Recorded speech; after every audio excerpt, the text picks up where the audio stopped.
Setiap hari, aktivitas yang kita lakukan berpotensi menghasilkan sampah. Sampah yang dihasilkan biasanya berupa sampah organik, yaitu segala sesuatu yang mudah terurai, misalnya daun-daun kering, tulang, duri, dan lain-lain. Dan sampah non-organik atau sampah yang sulit diurai, misalnya plastik, logam, kertas, dan lain-lain. Karena dihasilkan setiap hari, pengelolaan sampah yang kurang baik bisa menimbulkan masalah. Sampah yang dibuang sembarangan akan menumpuk, berbau, dan menjadi tempat berkembangnya penyakit. Sampah yang dibuang ke sungai bisa mencemari badan air dan mengakibatkan penyumbatan yang bisa berdampak banjir.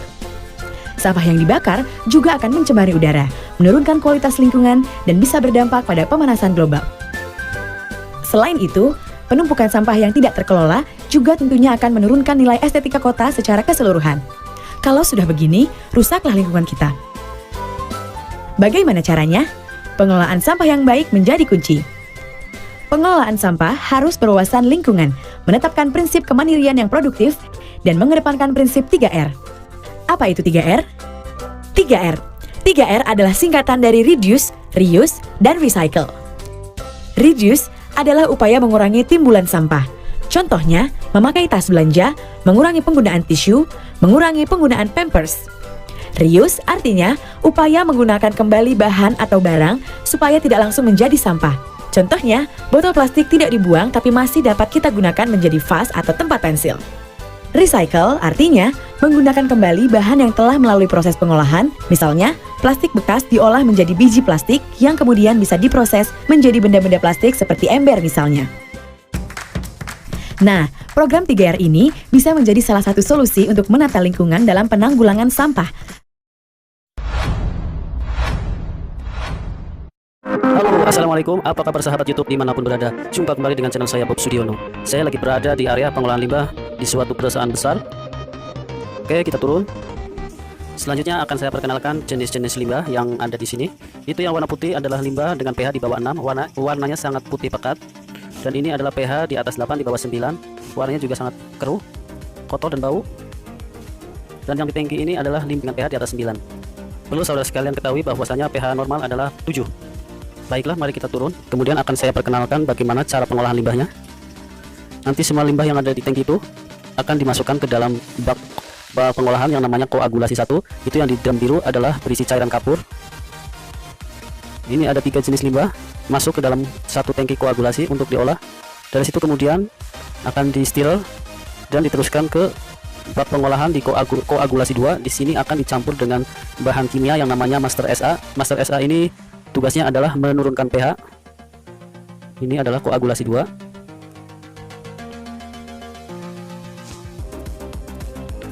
Setelah itu akan dialirkan ke pengolahan berikutnya, yaitu ke bagian pemisahan antara kotoran dengan air. Kotoran ini nanti akan disulap menjadi lumpur yang tugasnya dilakukan oleh master vlog. Master vlog adalah mengikat lumpur atau air kotor sehingga terpisah antara endapan yang kotor dengan air yang jernih. Dan kemudian akan disalurkan ke settling tank. Di sini lumpur akan diendapkan dan kemudian lumpur akan diolah ke bagian pengepresan untuk dikeringkan, sedangkan air akan dialirkan ke pipa ini menuju ke bak kontrol. Oke, kita turun tangga. Kita lihat pipa yang di atas itu adalah pipa yang berasal dari settling tank dan kemudian akan menuju ke bak kontrol. Dan ini dia bak kontrolnya. Bak kontrol itu tugasnya menampung air yang sudah diolah di pengolahan fisika. Kemudian dari bak kontrol akan dialirkan keluar menuju kolam besar, yaitu kolam ekualisasi. Di sini terjadilah proses pengolahan biologi. Setelah melalui proses fisika, kemudian akan berlanjut ke proses biologi. Di situ ada 2 stil, tugasnya mengaduk air agar oksigen masuk ke dalam air. Itu yang warna kuning seperti perahu adalah stil atau pompa. Dia sepanjang waktu kerjaannya mengaduk terus untuk memecahkan oksigen agar oksigen masuk ke dalam air. Kemudian dari ekualisasi air akan disedot atau dipompakan ke atas menuju ke kolam aerasi. Di kolam aerasi ini air akan di steril juga, dan di sini ada banyak bakteri pengurai, yaitu bakteri baik. Ini adalah tempat bakteri-bakteri berkembang biak untuk membantu proses penguraian. Setelah air terurai, kemudian akan dialirkan lewat pipa menuju ke sumur besar yang disebut dengan pengolahan sedimentasi.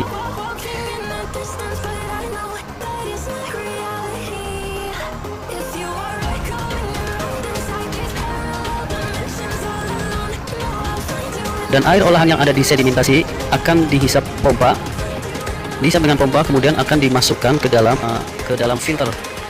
Di sini ada 2 buah filter dengan dicat warna biru, yaitu sand filter 1 dan sand filter nomor 2. Ini yang warna biru. Setelah air keluar dari sand filter, akan diteruskan ke filter yang lebih kecil. Akan disaring kembali di filter yang lebih mikro. Ini perwujudannya, penampakan dari filternya. Setelah dari filter, kemudian air akan dialirkan menuju kolam. Kolam ini adalah sebagai indikator bahwasanya kalau air ini sudah layak untuk dibuang, maka di dalam kolam ini akan diisi ikan-ikan. Bila ikan-ikan ini dapat hidup sepanjang waktu dan terus berkembang biak, maka ini artinya air ini sudah layak untuk dibuang ke sungai. Namun di perusahaan ini air dimanfaatkan kembali untuk penyiraman tanaman, juga untuk ternak ikan.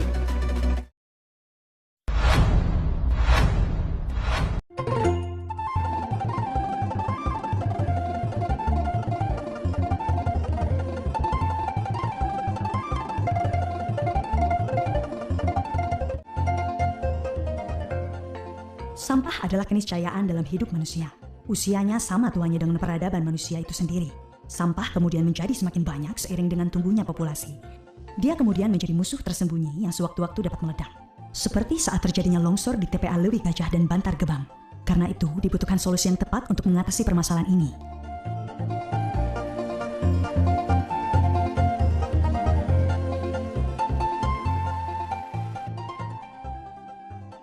TPS Terpadu Pengelolaan Sampah Pasar menerapkan konsep 3R, mengurangi, menggunakan kembali, dan mendaur ulang sampah yang berasal dari pasar. Pasar merupakan salah satu penghasil sampah terbesar kedua setelah sampah dari permukiman. Sampah pasar mempunyai komposisi yang berbeda dengan sampah permukiman. Dari hasil penelitian, uji komposisi, sampah pasar mengandung 80-90% sampah organik. Dengan adanya TPST sampah pasar ini dapat mengurangi jumlah sampah yang diangkut ke TPA. Sumber sampah dari pasar dapat dimanfaatkan untuk energi, pupuk, dan kompos, serta sebagai bahan baku industri daur ulang. Perlu diketahui bahwa TPST sampah pasar terdiri dari pengolahan sampah organik dan sampah anorganik.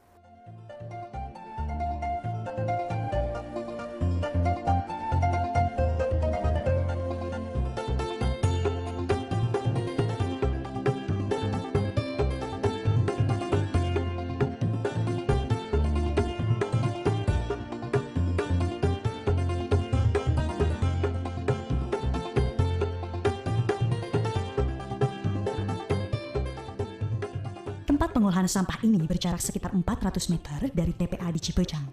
Hal ini memudahkan pemilahan sampah yang akan didaur ulang dengan yang tidak.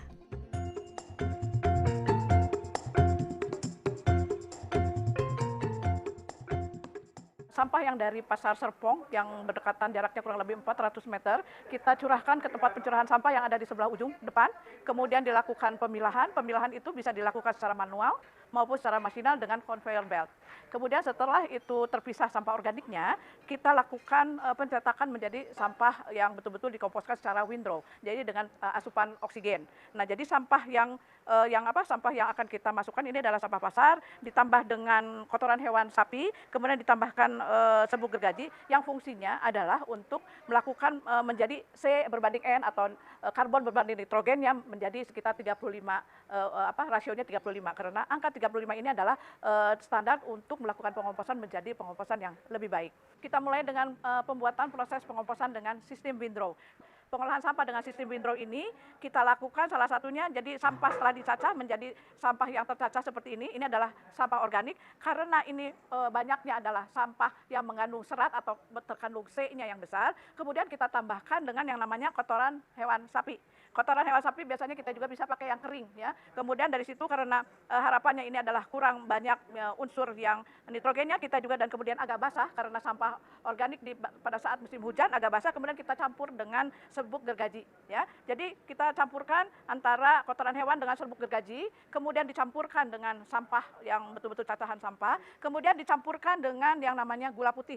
Gula putih ini adalah fungsinya adalah untuk menjadikan atau makanan dari mikroorganisme perusak sampah yang menjadi kompos. Kemudian dicampurkan dengan air, kemudian dicampurkan dengan mikroorganisme efektif, artinya untuk percepatan proses. Kita campurkan kurang lebih 2 tutup ini dari zat untuk percepatan proses, kemudian dicampur, diaduk, kemudian diberikan atau dispraykan atau disiram ke dalam campuran sampah ini. Nah, setelah itu kita buat atau kita cetak ke dalam bak yang seperti itu. Di dalam pencetak ini dalamnya adalah terowongan angin yang fungsinya adalah untuk memasukkan oksigen ke dalam proses. Setiap 3 hari atau setiap pada waktu-waktu tumpukan tersebut menjadi panas, kurang lebih sekitar 60 derajat Celcius, kemudian dilakukan pembalikan yang fungsinya adalah untuk penambahan oksigen agar supaya proses pengomposan ini akan berjalan dengan baik. Nah, setelah sampah itu menjadi kompos yang kurang lebih waktunya adalah 3 minggu, kemudian sudah menjadi berwarna hitam, jadi teksturnya seperti tanah, kemudian ukurannya tidak lebih dari 1 cm, kemudian kita lakukan penyaringan dengan penyaringan seperti ini adalah penyaringan mekanikal. Sebetulnya penyaringan ini bisa dilakukan secara mekanikal maupun secara manual yang biasa digunakan oleh para pekerja bangunan untuk menyaring pasir. Nah, setelah itu kita mendapatkan hasil yang kompos yang ukurannya tidak lebih dari 1 mili. Jadi yang lolos dari saringan ini, kemudian yang di atas adalah saringan yang masih kasar. Nah, saringan yang masih kasar ini kita bisa lakukan pencacahan kembali menjadi hasil yang ukurannya sama dengan ini. Nah, jadinya bahwa dari 200 kilo sampah yang kita olah akan menghasilkan 50% kompos, artinya kurang lebih 100 kg atau 1 kuintal kompos.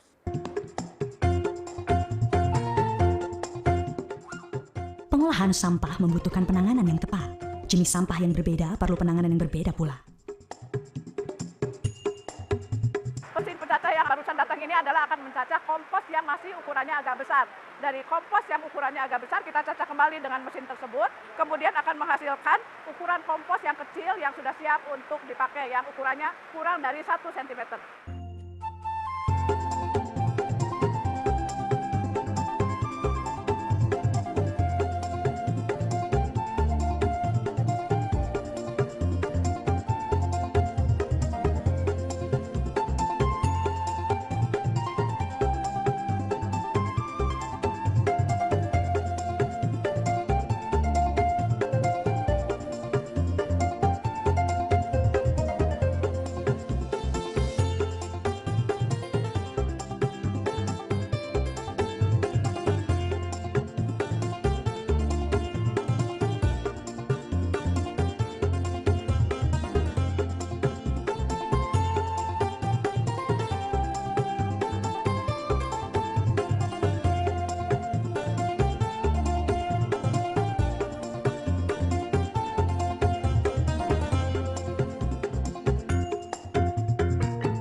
Plastik adalah bahan yang sulit dihancurkan di alam.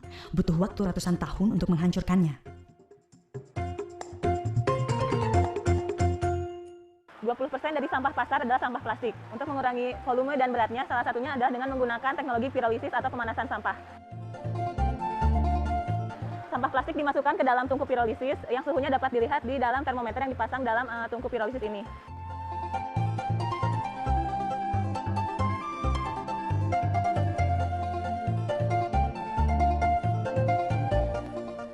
Kemudian uap dari plastik akan masuk ke dalam tangki kondensasi atau pendinginan.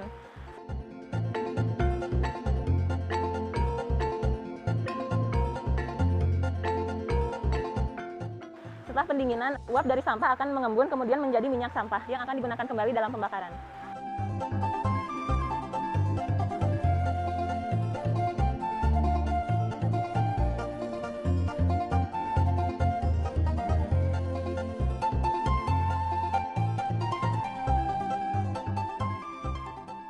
Kami ucapkan terima kasih kepada Puslitbang Perumahan dan Pemukiman Kabupaten PUPR yang mana alhamdulillah bahwasanya kami telah menerima suatu bantuan yang mana bantuan ini tentang pengelolaan sampah yang di awal ditempatkan di Pasar Serpong, kemudian dengan berlokasi dialihkan ke TPA Cipecang. Kami sangat bangga dan berterima kasih khususnya yang mana pengolahan sampah ini artinya mengurangi, bahwasannya sampah ini mengurangi dari volume sampah yang sampah bervolume keseluruhan 250 ton kurang lebih. Dengan adanya pengolahan TPST, tentunya kami sangat bangga dan berterima kasih bahwasannya sampah yang dikelola oleh di tempat TPST ini akan bermanfaat untuk masyarakat Kota Tangerang Selatan khususnya dan untuk masyarakat Serpong dan Pademangan umumnya.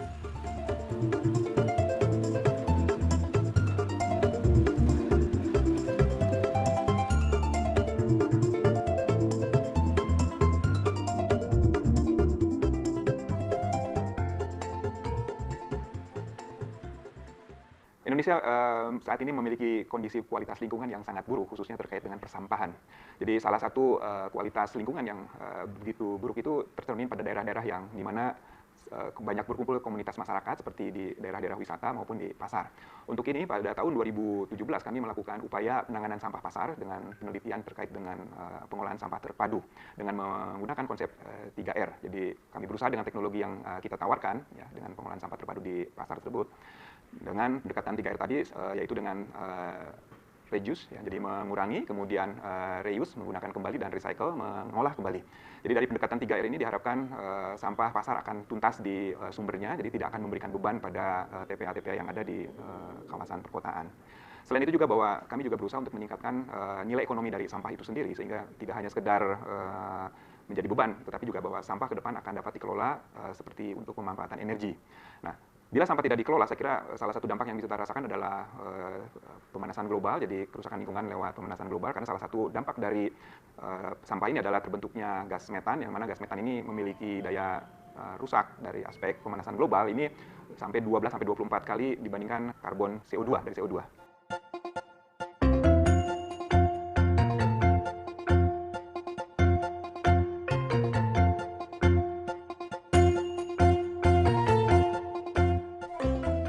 Karena sampah tidak akan pernah berhenti dihasilkan sepanjang sejarah manusia, maka inovasi-inovasi pengolahan sampah masih harus terus-menerus dilakukan untuk kebaikan hidup manusia.